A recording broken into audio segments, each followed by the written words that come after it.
trusted news source. This is Channel 8 News at 5.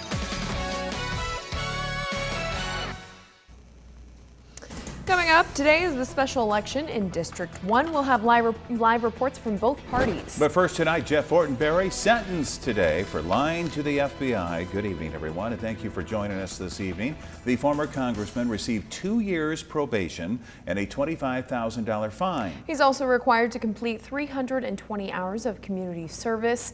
This comes after he was convicted earlier this year of 3 felony counts of lying to federal investigators during an investigation into illegal campaign funding from a foreign national. A judge noted during the hearing that Fortenberry's lack of criminal record and overall integrity kept him away from jail time. Prosecutors asked the judge to reconsider, but he didn't budge.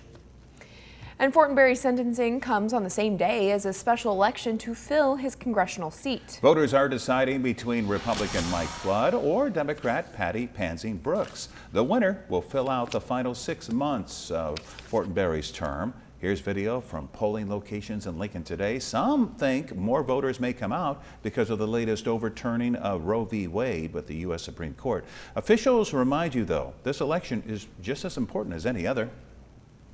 It's definitely a privilege as well, but today is an important day as any other election day for Nebraskans, so that we can get the right people in there for us. One voting location in Northeast Lincoln had already seen 45 voters in the first 2 hours of voting. Many places are expecting to see a steady stream of people coming in to cast their vote. Remember, polls are open until 8 p.m. this evening. Well, we caught up with both candidates today who are doing everything they can to get people out to the polls. Both have been out and about today, encouraging Nebraskans to participate in this special election. Today we're out on the street corners making sure that everyone knows that the election is today. It's an unusual day to have an election in the middle, the end of June, and so we're just really working to make sure people know to get out and vote. Since this morning, Democratic candidate Patty Pansing Brooks has been pushing Nebraskans to vote. Supporters of the candidate made their way to 33rd and O Streets to remind drivers of the special election. Her opponent, Republican candidate Mike Flood, is doing the same. All day long, we're calling voters, we're stopping at different locations, just reminding people, get out and vote. Exercise your right to vote, and make sure your voice is heard. After casting his vote in Norfolk this morning, Flood set up a phone bank to inform voters. His volunteers have been making calls through the day to remind everyone to get their early ballots into the elections office and head to the polls. Of course, both candidates are going to be watching the election results come in tonight. And speaking of Mike Flood, we are going to check in at his campsite in Norfolk. That's where we'll find Channel 8's Ariana Martinez. She'll be there throughout the evening, keeping us updated. Ariana?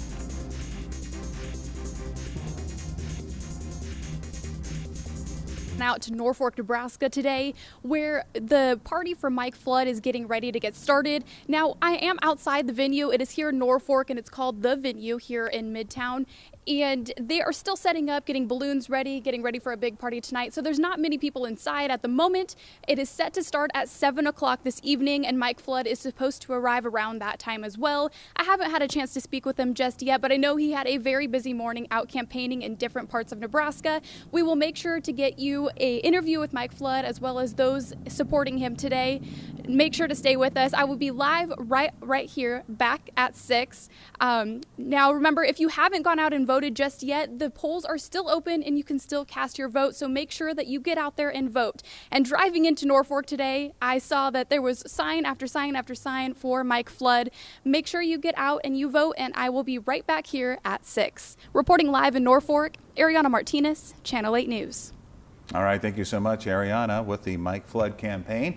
As we mentioned, Patty Pansing Brooks, she's been busy today. She's going to be here in Lincoln tonight, and Channel 8's Joseph Nasser joins us live now with more on that. Joseph?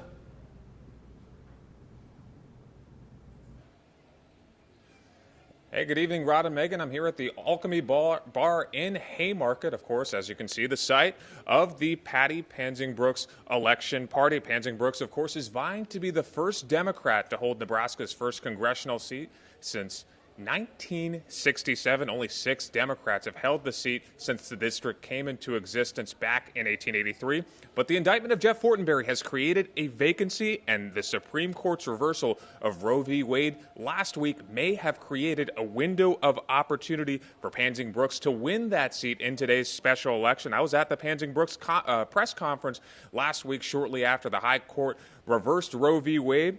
And the senator urged Nebraskans at that press conference to channel their energy into votes. We'll see how the results of today's election manifest that. I asked her then if she had allowed herself to think past today's election. She told me that when she wins the election today, she'll work in Congress to codify Roe v. Wade. The election party, no one here right now. About an hour ago, people were setting up kind of the platform you see behind me. We've got stickers and posters to my left and right. It begins today at 7. People on Patty Pansing Brooks' campaign team told me they expect her to be around here at 8. We're going to be here all evening as the results come in. Reporting here from the Haymarket, Joseph Nasser, Channel 8 News. All right, Joseph, we'll be talking to you throughout the evening as well. And of course, whoever wins tonight, going to fill that seat for the next few months. But the real test comes in November during the general election. Other news now, shocking new testimony today before the January 6th House Select Committee. The top aide to former White House Chief of Staff Mark Meadows claims former President Trump was told his supporters had weapons on January 6th, but that he didn't care. ABC's M. Nguyen has the latest from Capitol Hill. New bombshell testimony alleging that on the day of the January 6th insurrection, former President Donald Trump said he didn't care that his supporters had weapons. Cassidy Hutchinson, a top aide to Trump's Chief of Staff Mark Meadows, told the House Select Committee investigating the deadly Capitol riot that Trump was furious his rally on the Ellipse didn't appear to be at maximum capacity. Hutchinson testifying under oath that the president was angry security magnetometers were being used on his supporters and that the Secret Service was turning away anyone with weapons. I was in the vicinity of a conversation where I overheard the president say something to the effect of, you know, I don't effing care that they have weapons.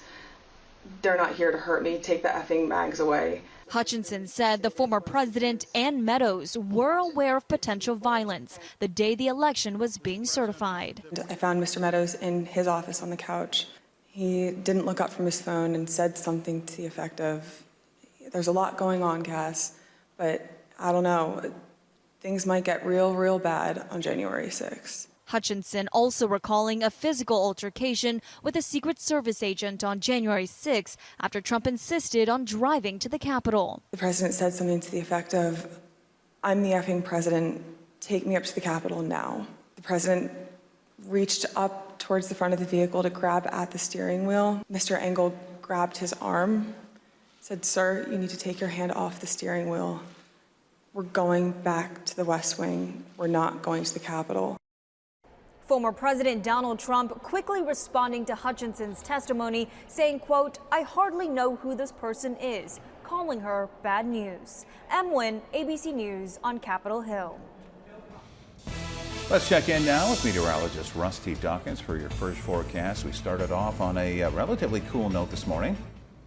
We did. Not quite as cold as the day before, but still in the 50s. So a nice brisk start to a June day, which we'll take as many of these as Mother Nature wants to throw our way. We've got 56 in Lincoln for the low this morning and 54 in York, one of the cooler spots. 56 also in Hebron, 57 in Beatrice. A couple of 60s out there, like Omaha started at 61 degrees. But overall, a cool start to the day, and then we warmed up. And this is just the beginning of a warm up. Upper 80s to around 90 degrees for current temperatures. 88 in Friend, 89 degrees in Lincoln and Wahoo, 88 in Omaha, some 90s a little further west in the Tri-Cities, 93 in Grand Island. But the dew point's still low, so it doesn't feel too bad out there. The humidity isn't that high.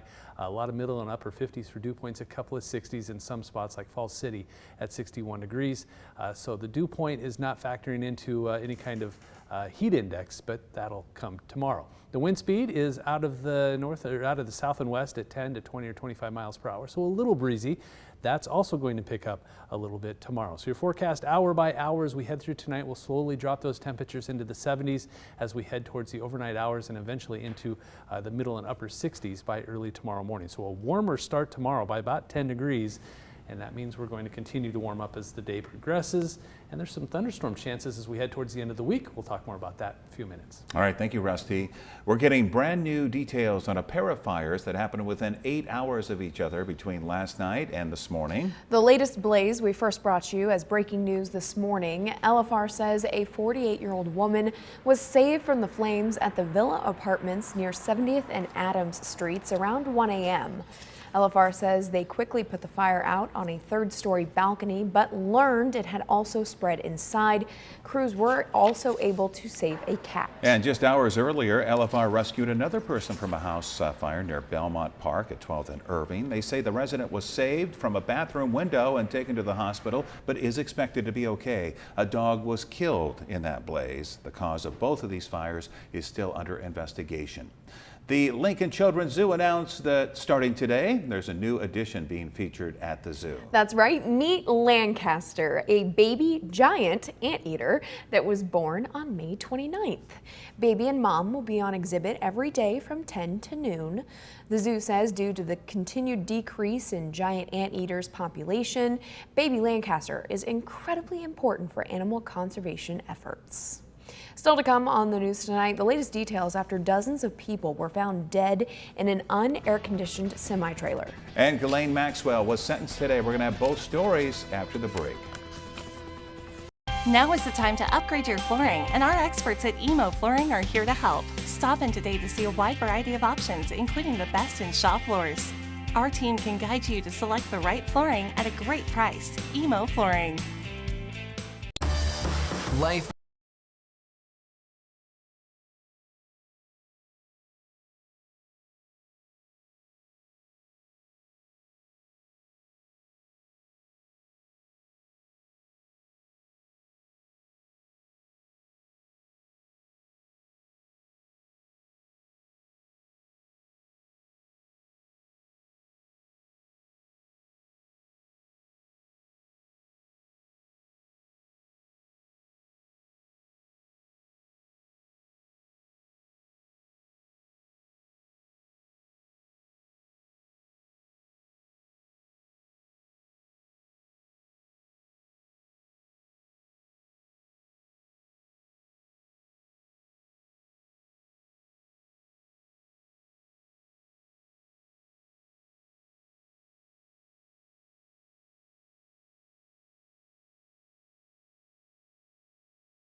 a tractor-trailer rig and left in the South Texas heat. ABC's Jim Ryan in Dallas says the victims are presumed to be undocumented immigrants.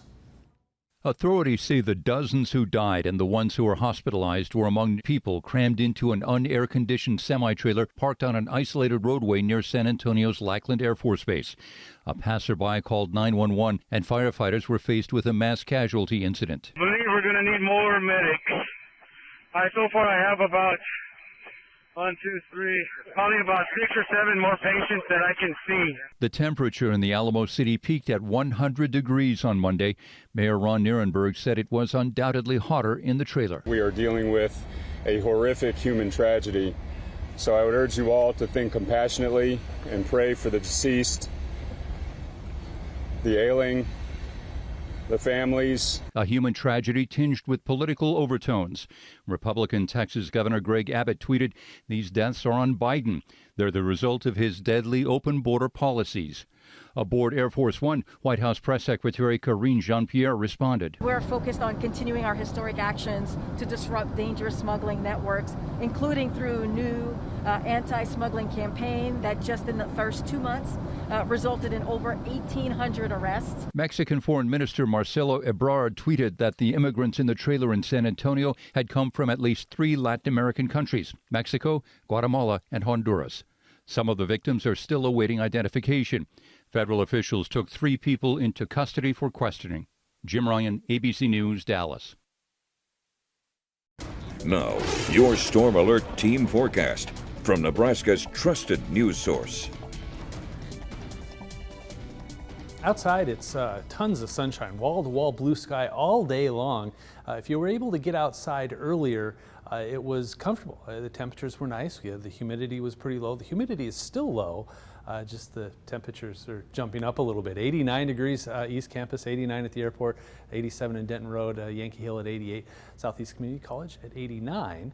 And there are some 90s out there too. 90 in New York, Aurora, a 93 in Grand Island, but the rest of us generally in the upper 80s to around 90 degrees. A little cooler towards Nebraska City and Falls City in the middle 80s. The good news is the dew point is still pretty low today. Not as dry as it was yesterday. Boy, the dew points yesterday were incredibly low.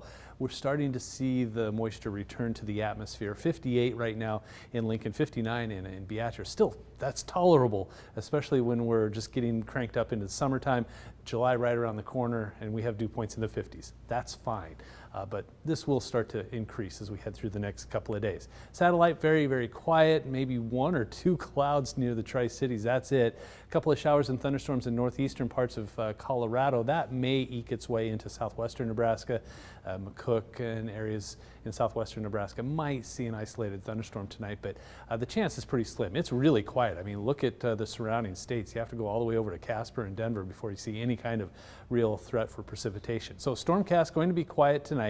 1 or 2 clouds. Cold front going to be moving in. We're a couple of waves, 2 different cold fronts. This one comes in, sparks a few showers and thunderstorms off to our west as we head into Wednesday afternoon and into the evening hours. Maybe north central Nebraska, O'Neill, Ainsworth might see an isolated shower or thunderstorm. Then that kind of fizzles out a little bit, and we're left with partly cloudy skies as we start the day on Thursday. As we head into Thursday late morning into the afternoon hours, another cold front comes our way, some showers and thunderstorms in front of that by Thursday evening. This all spreads off to the east. A couple of showers and thunderstorms going to be possible. A couple of models have them further north, some have them further south, but a chance of showers and thunderstorms as this cold front makes its way across the state late Thursday into very early Friday morning before those fizzle out. And we're left with a quiet start to the day on Friday. So there's quite a bit going on Friday, or late Thursday into Friday, that we'll be keeping an eye on. There's a small chance that some of those could be isolated storms that could be on the severe side, something we'll be watching over the next couple of days. Tonight, pretty quiet and warmer. Remember, we've been in the 50s the last couple of days, even some 40s out there for lows. Tomorrow, those low temperatures start in the middle 60s. So the heat and humidity is coming back. Southwest wind at 10 to 20 miles per hour. That picks up 10, 20, 25, maybe gusting towards 30 miles per hour. High temperatures once again in the lower and middle 90s. A little warmer to the west, a touch cooler to the east, but everybody gets back to summer on Wednesday. 66 degrees tonight, mostly clear, warmer, southwest wind 10, 20, 25 tomorrow, miles per hour tomorrow. 93, mostly sunny, warming back up. The humidity cranks back up. It's been nice. The last couple of days have been very comfortable, so I guess with the heat and humidity coming back Wednesday and Thursday, we can't complain too loudly, but storms late on Thursday, scattered storms on Friday. Could see some early showers on Saturday, and cooler as we head into the weekend. After that cold front moves through late Thursday into Friday, we cool back down into the middle 80s for a couple of days, and then back into the upper 80s and lower 90s as we head through the second half of the holiday weekend. Sunday right now looking dry, and Monday, 4th of July, maybe an isolated thunderstorm or two. Did the month of June kind of flip-flop? It's weird. It feels like May a little bit, right. Or I don't know. I'll have to do some math. That's what you're good at, not us. Don't look back, Rusty. Let's just look ahead, right? Okay. Thanks, Rusty. Not a great day on Wall Street. The Dow plummeting nearly 500 points. NASDAQ also falling 343. Here are some of your local numbers as well. You're watching Channel 8, Nebraska's trusted news source.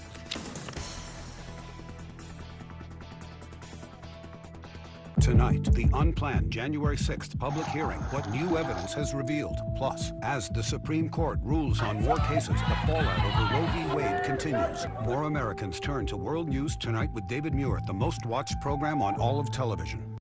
On Wednesday, June 29th, Channel 8 is teaming up with United Way of Lincoln to help refugees as they resettle in their new homes here in Nebraska. You can make your monetary donations at our Channel 8 news station from 6 a.m. to 6:30 p.m. Next ET, Jersey Shore's Angelina talks divorce. There's a lot of stuff that people don't really know. And All Rise for another ET exclusive. Is Oprah joining the cast? Next ET. Weeknights at 6:30 on KLKN TV. Don't miss 4th of July savings.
Finally tonight, a close call on camera sees a group of boaters escape a bolt of lightning by mere inches. Jeremy Roth has tonight to take a look at this.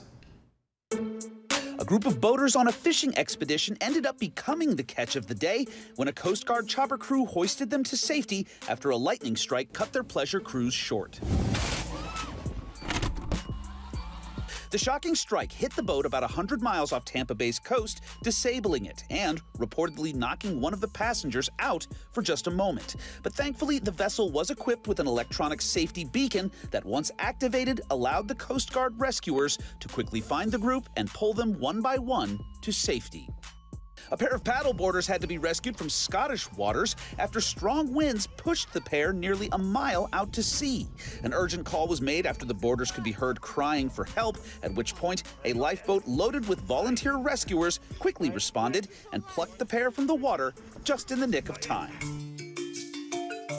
Finally, from harrowing above-water recoveries to an amazing underwater discovery. A massive marble head pulled from a 2,000-year-old shipwreck in Greece is suspected to be the final missing piece of a headless statue of Hercules that was found by divers over 120 years ago and has been hanging out headless in a museum ever since. The head was one of many new finds in the famous Antikythera shipwreck, which had already yielded many incredible 20th century historic finds. Experts plan to continue to prod this maritime marvel that's the archaeological gift that keeps on giving. For Take a Look at This, I'm Jeremy Roth. Also tonight, the world's ugliest dog contest is back in all of its glory after a 2-year pandemic break, and boy, is the winner a doozy. Meet Mr. Happy Face, a 17-year-old rescue with a crooked head and a mohawk. Janita Benelli rescued Mr. Happy Face from a shelter where she asked to see unacceptable dogs. The hairless Chinese crested Chihuahua mix came from a hoarding situation and was 17 years old. Janita says she hopes Mr. Happy Face will inspire others to adopt older pets. And with a tongue like that, you just saw there, there's nobody Mr. Happy Face can't lick and win over. My daughter, oldest daughter, just recently adopted, she and her husband adopted an older dog. So good for them. Yeah. That's wonderful. Well, that's all the time we have. Thank you all for joining us. Have yourself a great night. See you at 6. What kind of dog? With the Channel 8 Eyewitness News mobile app, you'll be the first to know. Get alerts about breaking news and weather, all in the palm of your hand. Above ground from $33 per month. Semi-in-ground from $98 per month. In-ground starting at $29,999. Closed captioning on Channel 8 Eyewitness News is brought to you by Christensen Hearing Analytics.